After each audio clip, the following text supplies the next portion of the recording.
Hoje, ressuscitei na memória de um estranho. Regressei à embriaguez de existir numa esplanada a leste do rio onde fingia morrer e não era feliz.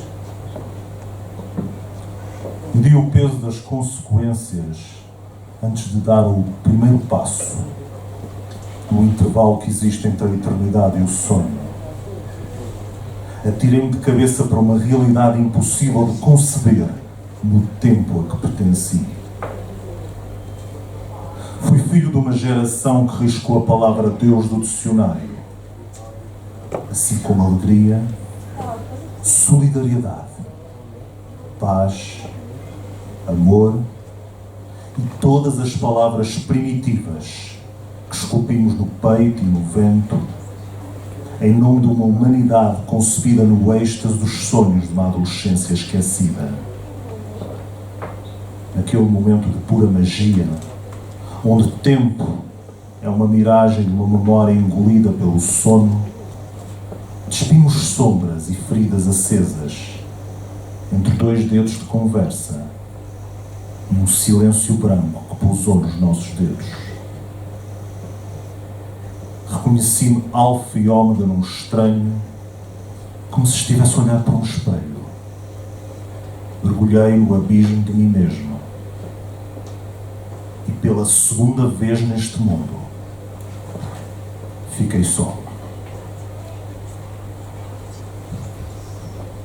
Garanto-lhe que não estou louco. Quem me conhece sabe bem que não tenho tempo para isso. O que tenho para lhe dizer foge a qualquer postulado ou raciocínio lógico.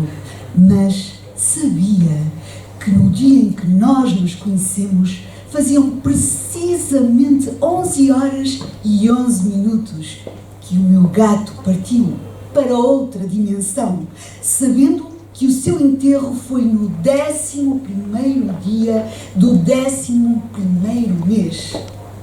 Não sabia, pois não? Sabia que hesitei, sem razão aparente, de entrar neste café durante 3 horas, 3 dias e 3 meses, 3 anos seguidos, sabendo que este café fica na Rua 33. Nem que no dia em que nós nos conhecemos tinha apanhado 14 caminhos diferentes e encontrado 14 caras semelhantes à sua. Nem que no dia em que nós nos conhecemos tinha encontrado numa rua paralela a esta um sujeito parecido com o meu antigo patrão numa casa com o número 27, 27 anos depois de eu me lembrar do aniversário da sua partida. Nunca pensou, pois não? Nem eu. Apenas o destino. Sou o rosto do que fui, espelho do que sou e a expectativa do que posso vir a ser.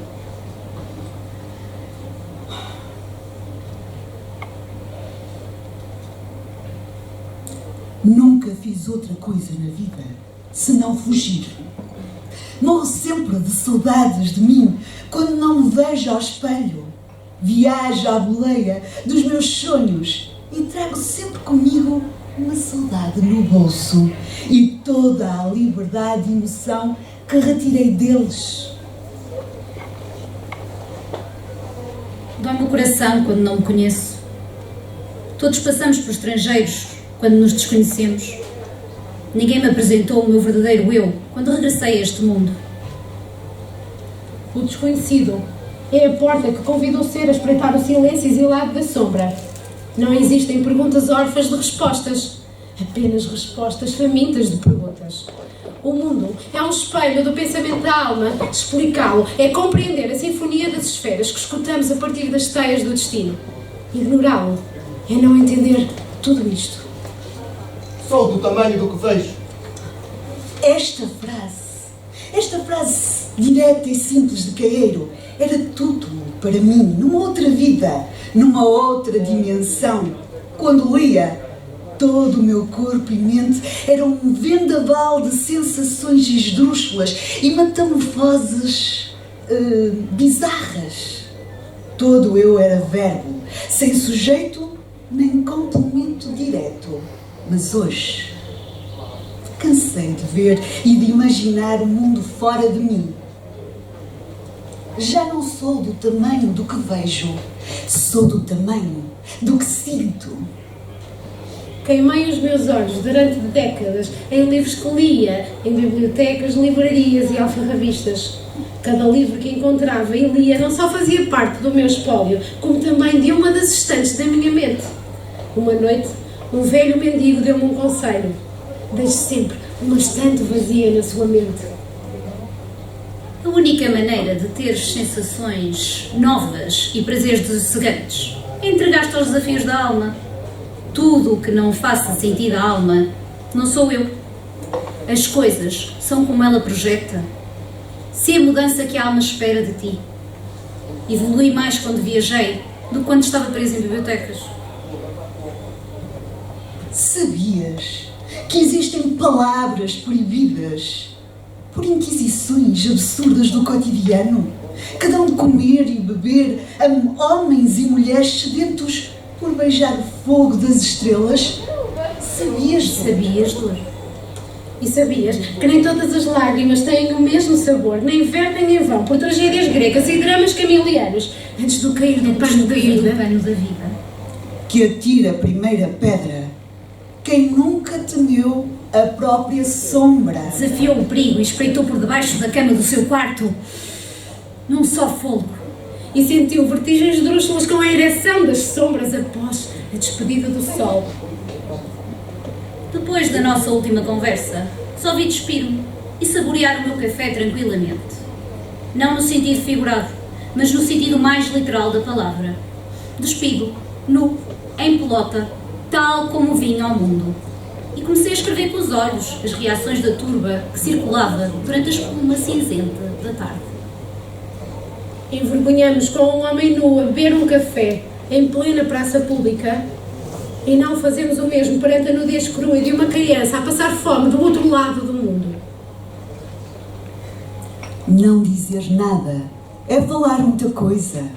O vazio, por vezes, tem as suas vantagens quando, por exemplo, coloca o homem frente a frente consigo mesmo e instiga-o a mergulhar no incêndio das suas emoções e pensamentos. Se escrevo uma memória num diário, enterro-a e sigo em frente. Se simulo um facto, reinterpreto a vida sem dogmas, medos ou preconceitos atrás de mim e deixo-o rebuçado de curiosidade a cada leitor que se atreva a ler uma página escrita por mim. Ninguém fala em verso, mas pode viver como um poema. Receita para fazer com que um sonho se concretize é muito simples. É preciso estar bem desperto daquilo que se deseja. Uma colher de fantasia na mente e juntar-lhe fermento do desejo para ganhar volume. E não se esqueça de salpicar com sal de todas as lágrimas que derramou por ele, o suor e o sangue que gastou por ele, e separar bem as claras do desalento com as gemas da necessidade. Visualize tudo muito bem no forno da imaginação. Gostava de saber, honestamente, o peso do meu trabalho em ouro. Quero saber quanto pesam as fagulhas que soltei dos olhos nos papéis que tive de analisar, escrever e arquivar em armários do meu desalento amórfico. Quero saber quanto pesam as gotas de suor que verti do meu corpo para a escrivaninha do meu suplício. Quero saber quanto pesam as pestanas que queimei a preencher relatórios, formulários, memorandos, atas e balanços sociais. Quero saber quanto pesam as lágrimas que enterrei nos sulcos da miséria que escondia por debaixo dos tapetes vesgos das sombras dos meus colegas e do meu patrão, que nem imaginam a dimensão da dor da minha precária condição de simples trabalhador por conta de outrem a tempo inteiro e poeta nas horas vagas. Gostava de saber. Gostava mesmo de saber. Palavra de honra!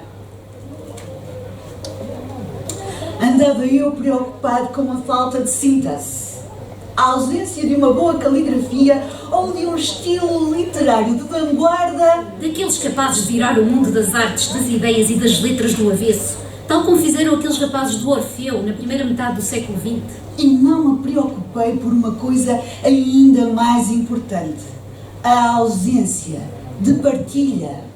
Hoje posso dizer-lhe com toda a sinceridade que está a olhar para um homem novo.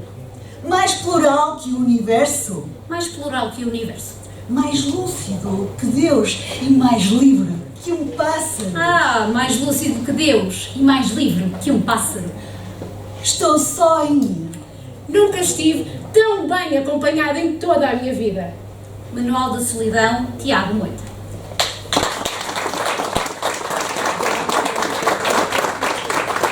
Tem agora a palavra o meu querido amigo Alberto Santos.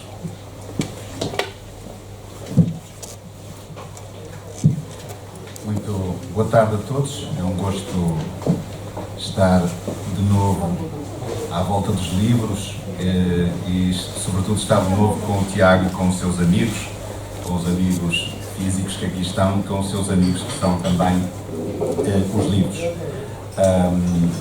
Como já disse, o Tiago chama-me Alberto Santos, sou também um companheiro dele de armas, neste caso da escrita, se calhar mais da leitura, diria um companheiro atemporal, um temporal, sem tempo. Eu não me lembro já desde quando é que somos amigos.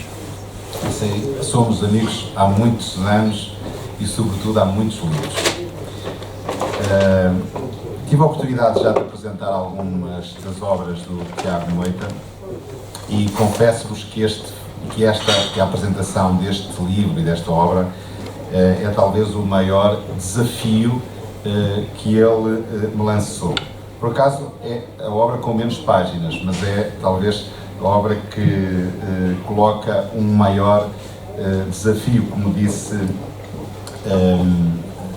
a apresentação e, sobretudo, a deixar-vos aqui pistas para vos levar também a esta leitura, sobretudo porque para mim foi o livro mais interessante, pelo menos o mais desafiante nessa perspectiva. E já vou explicar-vos porquê. Em primeiro lugar, a experiência da leitura não é igual para toda a gente, como sabem. O autor escreve um livro e ninguém leu o livro que o autor escreveu. Cada leitor vai fazer uma interpretação que é a sua interpretação.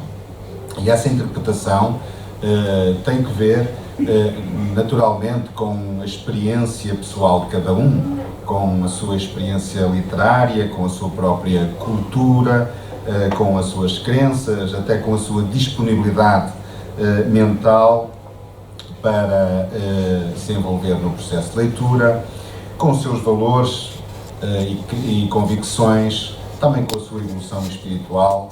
Enfim, há um sem número de fatores que vão condicionar a leitura e vão alterar naturalmente aquilo que foi a vontade do próprio autor.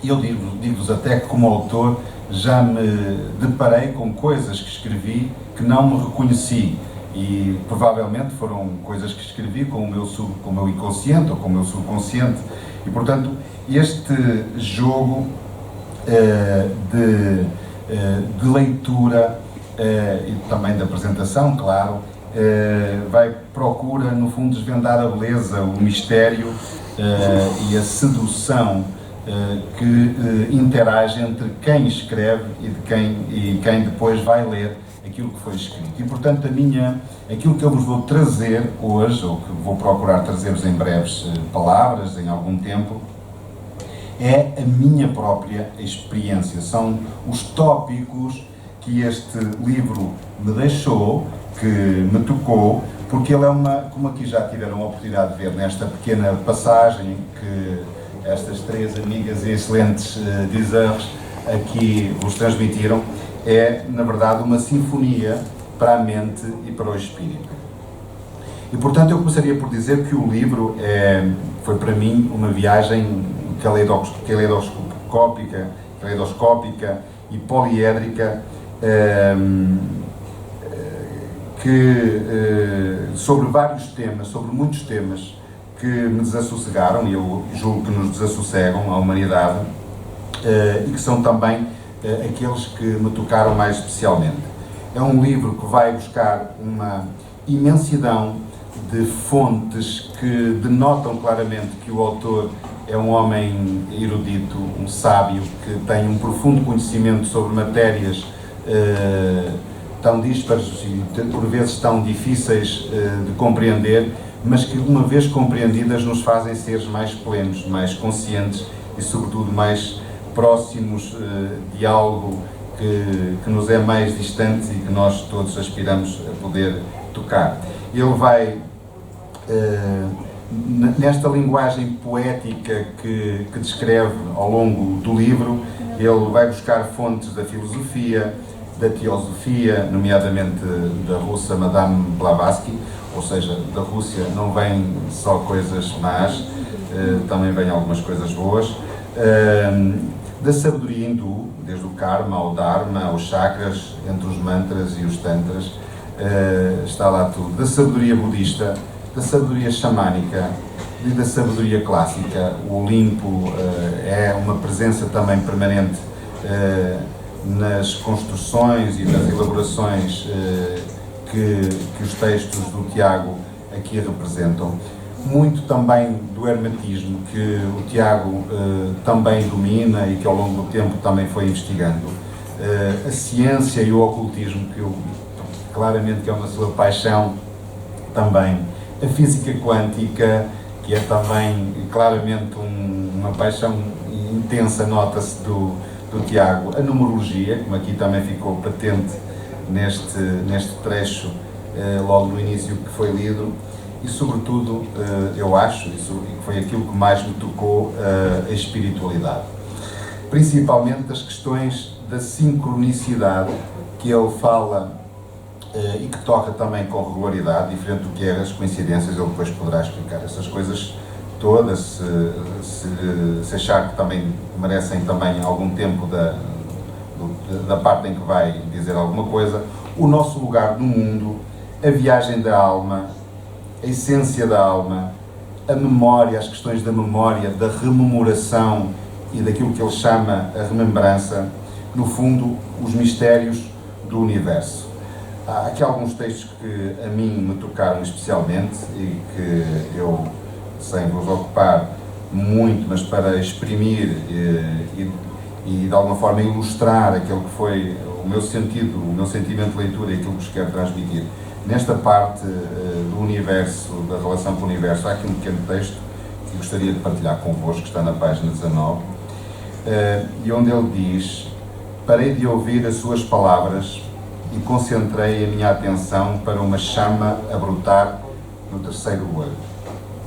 Imaginei esta chama a dividir-se em três, após a explosão de uma lacuna do vazio, arrastada por deuses mendigos e pelo bolor das palavras sem bússola nem cartas de navegação. Imaginei. Persegui as três chamas à velocidade de um salto quântico, de uma Ra de Kerala. Estou em alfa, lúcido, de metade de mim. Viajo na imensidão desse caleidoscópio de protões, átomos, corpos celestes, mergulhando na primeira chama. Contacto. Acompanho a respiração com entropia branca, como o silêncio que mastigou a minha língua, e visualizo a sinfonia das esferas de fogo e a metamorfose das formas, das sensações e dos sentidos que compõem a vida. Salto. Mergulho na segunda chama. Contacto. As formas ganharam um sopro de éter e tomaram conta das vastas áreas da Terra, enxutas de fogo enzimado. Construíram constelações de nichos e impérios a partir do musgo. Sinto dificuldade em acompanhar esta nova entropia negra. Salto. Mergulho na terceira chama. Estou em Teta e assisto ao choque dos gigantes de todas as mitologias inventadas pela inconsciência do homem. Num mundo em chamas multicolores, e quando estou prestes a esticar o meu cordão de prata, regresso à esplanada. Bebo o que me resta do meu café. Retomo a conversa com o meu parceiro de egrégora ao peito e o terceiro olho aceso na testa. E o universo, que me convidou para visitar as suas moradas, sorriu. Eu acho este texto, de facto, belíssimo. Ele convoca tantas coisas que podíamos aqui referir, desde logo esta questão do terceiro olho, da nossa glândula pineal, do radar da nossa espiritualidade, que na tradição hindu, portanto, representa a capacidade intuitiva, a percepção subtil e da metafísica. bela passagem ou remembrança, neste caso uma evocação da Radha de Kerala, que é uma espécie rara e nova que apareceu na Índia e que só aparece 4 dias por ano para se reproduzir. E, portanto, nos outros 361 dias ela está oculta e ninguém sabe ao certo qual é, efetivamente, a sua vida.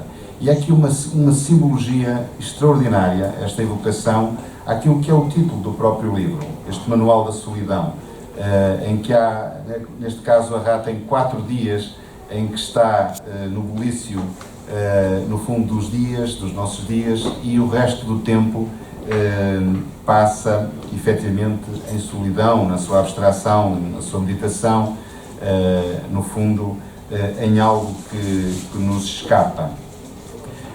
Depois há outra parte aqui que este texto me convoca, estou a referir-me a este texto, se fosse analisar outro, convocar-me-iam outras experiências. Neste caso, este mergulho no subconsciente. Se repararem, há uma evolução de alfa para beta. A nossa mente tem várias frequências mentais, que vão desde as frequências mais elevadas, em delta, beta, depois alfa, teta e delta. E, portanto, de gama, beta, alfa e delta. E há aqui uma evolução de alfa para beta, que são precisamente, beta são as frequências, teta são as frequências mentais, em que nós estamos precisamente no tempo do sono com sonhos, naquela parte muito mais baixa da nossa frequência, em que acedemos ao nosso inconsciente.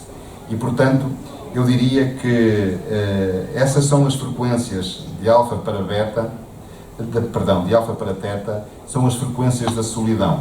São as frequências em que nós mergulhamos, em que nos permite mergulhar nesse momento que também que este livro procura retratar, e já lá iremos um bocadinho, que é de baixar ao nosso subconsciente a abstração e entrar efetivamente na solidão. É este mergulho no inconsciente que aqui vos acabei de referir. E passando então para a solidão, que é, na verdade, um momento que, não sei se todos já experimentaram, o Tiago explica isso muito bem, até numa entrevista que deu recentemente ao JN, que quando falamos em solidão, não estamos a falar de isolamento.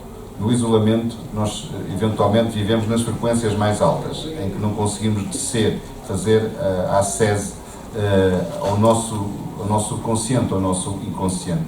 E para entrarmos em contacto connosco próprios, fazermos a religação, a reconexão ao nosso íntimo, à nossa essência, à nossa alma, é de facto necessário estar em solidão. Eu tenho essa experiência, ou em meditação também, é preciso entrar nessa experiência de solidão.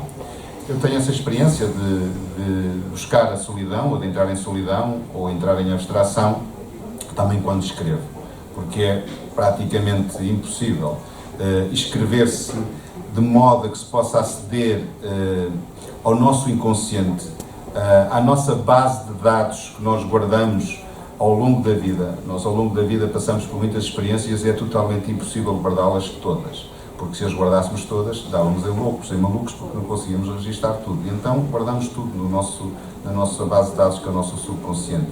E para podermos aceder à criatividade, quando as pessoas dizem os autores, escritores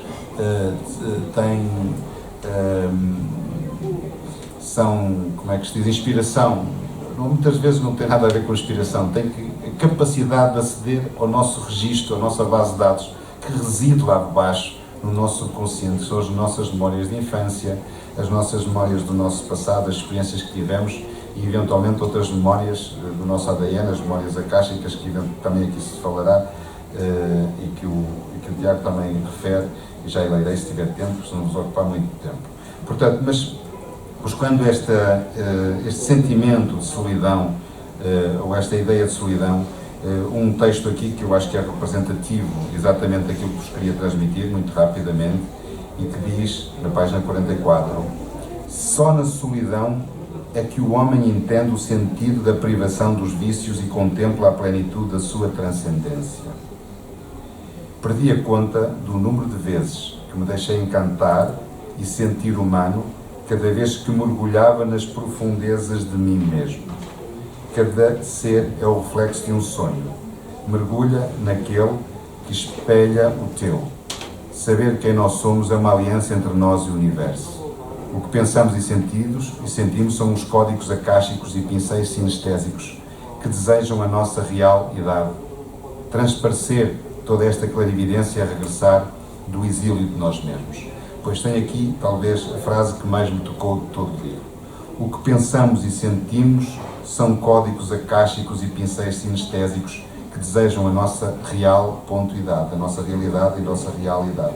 Que convoca claramente este jogo entre o lado sinestésico, o lado sensorial, o lado mais que pulsa mais nos nossos sentidos e as referências aos nossos registros que vêm da ancestralidade, do nosso ADN e do nosso RNA e, portanto, que convocam informações presentes e também passadas, presentes e paralelas e futuras. E, portanto, este jogo, eu acho que esta frase aqui é lindíssima para mim, é belíssima, porque me transporta, faz um link, se assim se pode dizer, para todos esses universos, toda essa capacidade de imaginação e de criação que é possível imaginar através das heranças, das memórias que os nossos genes, que o nosso ADN nos traz, convocadas e misturadas com o pulsar do lado sensorial que habita no nosso corpo. Portanto, parabéns, Tiago, por aquilo que me fizeste sentir nesta leitura. Por outro lado, e caminhando já para terminar, porque sei que o Tiago terá muito mais para dizer sobre isso, estou a falar-vos da minha experiência de leitura, de facto, a solidão e o entrar na solidão é uma coisa que é, para mim, é muito importante, sobretudo na nossa própria ascese, no nosso próprio autoconhecimento. Aliás, ele diz aqui, no mesmo capítulo, ou no mesmo texto que eu vos li, diz: sinto pena da felicidade plástica daqueles seres humanos que ignoram a sua própria infelicidade, confundem sensações com sentimentos verdadeiros e angústias com virtudes brazonadas, para atingir uma sensibilidade pura. Como é triste ser um vegetal que não conhece a sua aura. Isto daria para uma outra preleção, falarmos muito daquilo que são os registros instantâneos e as sensações instantâneas que nós agora procuramos em fontes de sensações que se nos oferecem através de vários, seja da televisão, dos telemóveis, enfim, de muitas coisas, e que não nos permitem entrar precisamente dentro de nós através do processo de solidão. O processo de solidão ou de busca do autoconhecimento é uma coisa que já vem, que é ancestral, já vem efetivamente do nosso passado, já o experimentaram os ascetas hindus, budistas, os ascetas também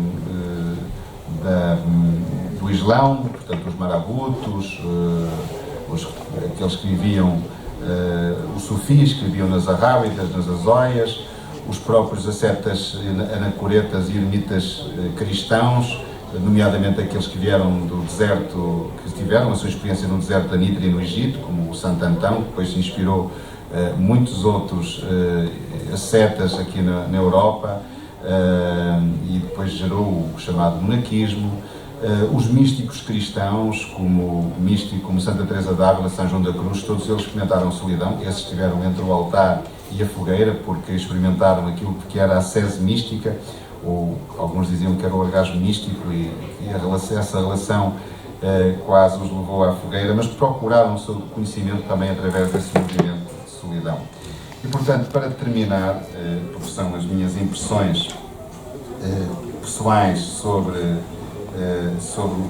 este livro, eu gostaria só de terminar com um outro texto que, no meu modo de ver, é também o texto de síntese daquilo que pode ser a leitura deste livro, que está na página 72, e que é A Razão do Silêncio, e que diz: não dizer nada é falar de muita coisa.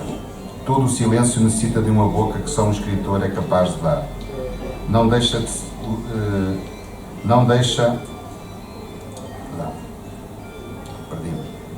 todo o silêncio necessita de uma boca que só um escritor é capaz de dar, que deixa o seu desassossego adormecer o tédio que acendeu durante o sono dos dias.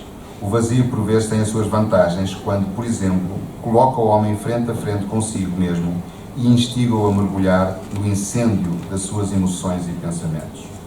Eis um dos maiores propósitos da solidão: reencontrar a inocência perdida dos homens, para além das palavras que escrevem e ouvem, nos interregnos do agora e nas observações de rapina que fazem uns aos outros no intervalo dos delírios.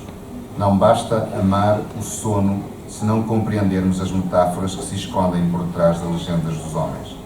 É preciso mergulhar lentamente nas palavras e decifrar os seus ruídos, de modo a que nunca tenhamos de escrever quando tivermos apenas algo para dizer, mas antes, quando tivermos algo para gritar. Eu acho, na verdade, este texto, como outros, os que também referi e aqueles que foram aqui lidos, de facto, belíssimos e merecem efetivamente ser lidos.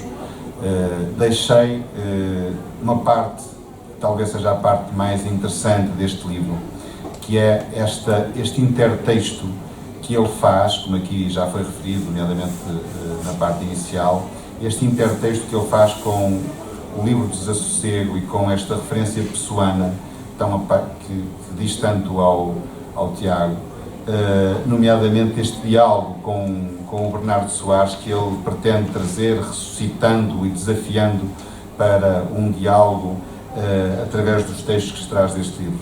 Não o fiz propositadamente, primeiro porque não sou um crítico literário, faço leituras das minhas experiências de leitura, ou transmito-vos as minhas experiências de leitura, mas julgo que talvez seja essa uma questão que o Tiago queira explorar e, portanto, não iria quebrar o encanto da sua intervenção a seguir. Tiago, muito obrigado, foi um momento muito agradável de leitura e espero sinceramente que as experiências espirituais, mentais e sensoriais que eu tive vos comovam a vocês tanto como a mim me comoveram. Muito obrigado. Muito boa tarde a todos. Vocês nem imaginam a alegria que eu tenho de finalmente apresentar este livro, com 2 anos de atraso, mas não há problema nenhum. Antes de mais, boa tarde e sejam bem-vindos a esta sessão. Antes de proferir algumas palavras sobre esta obra que vos apresento hoje, gostaria de fazer uns pequenos agradecimentos. Agradecer em primeiro lugar à FNAC por ter disponibilizado mais uma vez este espaço para apresentar. Eu já perdi também a conta das vezes que eu já apresentei livros na FNAC de Santa Catarina, mas creio que já foram bastantes vezes e por isso mais uma vez obrigado por disponibilizarem este espaço. Agradecer ao meu querido amigo Alberto S. Santos por mais uma vez se disponibilizar, ainda por cima para apresentar uma obra que não tem muito a ver com o género de livros que costuma escrever, portanto acho que até foi um bom desafio e pelas palavras que proferiu passou nesse aspecto o teste. E agradeço muito por tudo aquilo que disse e por tudo que tenho feito por mim. Agradecer às minhas 3 queridas amigas, a Maria Mar Martins, a Raquel Gomes de Pinha, a Raquel Calinha de Brandão.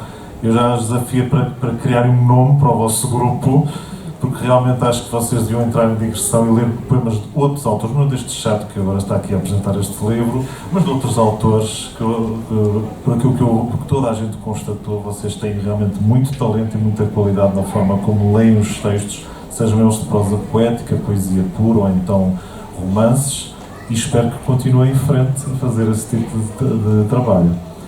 Agradecer, não está aqui presente, mas também quero agradecer à minha editora, a Chiado Publishers, por mais uma vez poder editar mais uma obra e confiar nas obras que eu escrevo e que publico através da sua chancela. Gostaria também de agradecer às pessoas aqui presentes, nomeadamente à minha mãe, que representa aqui a minha família, e sobretudo ao resto do público, sem o qual este evento não teria a mesma piada. A respeito desta obra, o que eu gostaria de dizer é o seguinte: Hermann Hesse uma vez disse que a solidão é o modo com que o destino encontra para levar o homem a si mesmo, que é o mesmo que comparar a solidão a uma espécie de oportunidade para o ser humano partir para uma espécie de odisseia existencial em busca desse eterno mistério de existir, com vista a sonhar com o infinito dentro da sua própria finitude, como a vez George Rudolph Lind classificou ou descreveu o desassossego daquilo que foi considerado o livro mais enigmático, obscuro e, por assim dizer, labiríntico livro que Fernando Pessoa alguma vez escreveu e que só conheceu oficialmente à luz do dia em 1982, que foi o livro do desassossego. De todos os livros que li de Fernando Pessoa, este foi de todos aquele que mais me custou a ler e assimilar. Porque se por um lado aquele pendor coloquial, diarístico e confessional de Bernardo Soares, o tal que Fernando Pessoa considerava uma mutilação de si próprio, seduziu-me, por outro a sua complexidade e personalidade desconcertantes e aquela sua visão decadentista da realidade que ele procurou relatar e expressar no livro do Desassossego, levaram a que eu demorasse mais de uma década a ler o livro do Desassossego e a assimilá-lo como parte da minha biblioteca privada e de mim próprio. Eu, sem querer parecer ou imaginar-me como o célebre semiatrónimo de Fernando Pessoa, eu cheguei a debater comigo próprio, através da escrita, pequenos pensamentos e divagações sonâmbulas que passavam para o papel e para pequenas pausas que fiz enquanto funcionário do PSS aqui no Porto, onde trabalhei durante um ano, e cheguei mesmo a pensar em publicá-las com o título Memórias de um Funcionário. Todavia, a conclusão do meu romance O Último Império e também a conclusão da leitura que eu fiz do livro Desassossego e a descoberta de uma espécie de algo oculto que encontrei dentro desses textos em 2010, fez com que nascesse uma pergunta que vocês podem encontrar na primeira metade da sinopse que está expressa na contracapa deste livro. E se o célebre semiatrónimo de Fernando Pessoa Bernardo Soares ressuscitasse e resolvesse começasse a desmontar e a desconstruir quase tudo aquilo que escreveu no livro do Desassossego depois de uma série de conversas imaginárias comigo próprio? Essa ideia mexeu de tal maneira comigo que eu resolvi abandonar o projeto original e criar um novo baseado nessa pergunta. E quando me debrucei nesse novo projeto, o título que surgiu logo à cabeça foi A Segunda Vida de Bernardo Soares. Todavia, eu resolvi retirar esse título porque achei que era um título mais adequado para um romance do que propriamente para um livro de prosa poética, que era sempre a intenção que eu tinha, era o género do qual tinha sempre a intenção em escrever este livro. O título que deu origem, o título deste livro apareceu exatamente no verão de 2010, quando eu acabei de ver um documentário sobre a vida e obra de Virgílio Ferreira chamado Retrato à Minuta.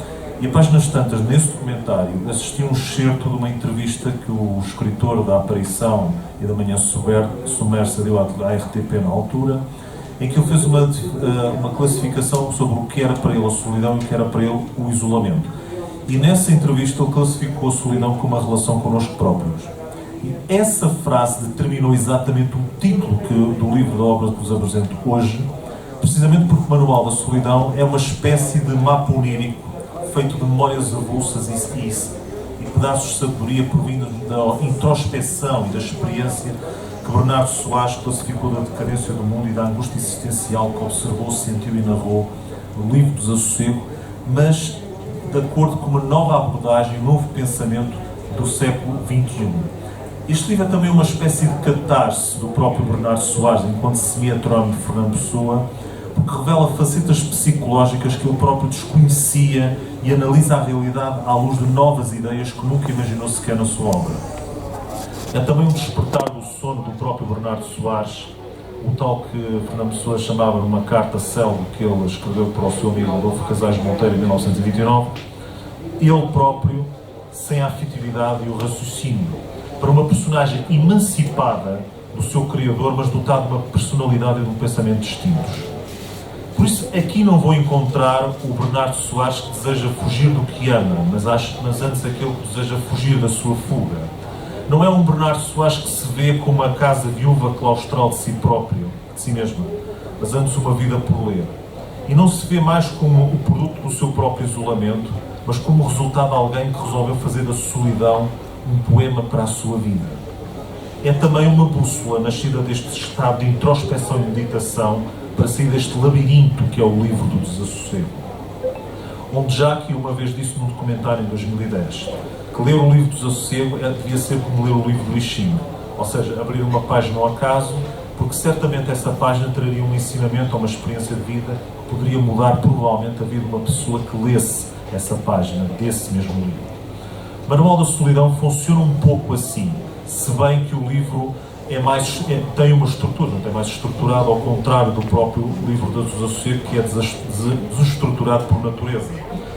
Precisamente porque neste livro nós encontramos um Bernardo Soares que está predisposto a tentar colocar pontos finais em muitas das dúvidas e questões que colocou a si mesmo durante o seu desassossego e ao mesmo tempo procura formular novas perguntas para os leitores que o leem. Gonçalo M. Tavares uma vez disse que as grandes qualidades do homem vêem-se quando ele está sozinho. Pelo simples facto que nesse instante existencial nós temos a oportunidade para meditarmos e mergulharmos no âmago mais profundo e obscuro do nosso ser, até descobrirmos esse espelho que nos despe e revela o que de mais autêntico e sublime existe dentro de cada um de nós, chamado alma. Nem todos conseguem suportar esse estado por muito tempo, mas esses são muitas vezes aqueles que confundem a solidão com o isolamento. Fernando Pessoa uma vez disse: se para ti é impossível viver sozinho, nasceste escravo. Este livro não é para escravos, mas antes para sonhadores e amantes da liberdade.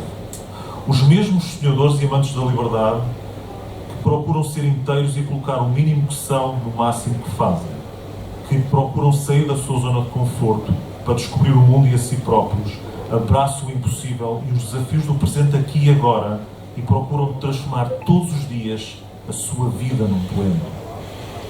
É a esses que eu dedico este livro, porque só eles poderão entender porque é que eu escrevi nesta obra que vos apresento hoje, porque é que o isolamento é a condição mais natural para um ser humano ciente de si mesmo e porque é que a solidão é a relação mais verdadeira que existe neste mundo. Muito obrigado pela vossa presença.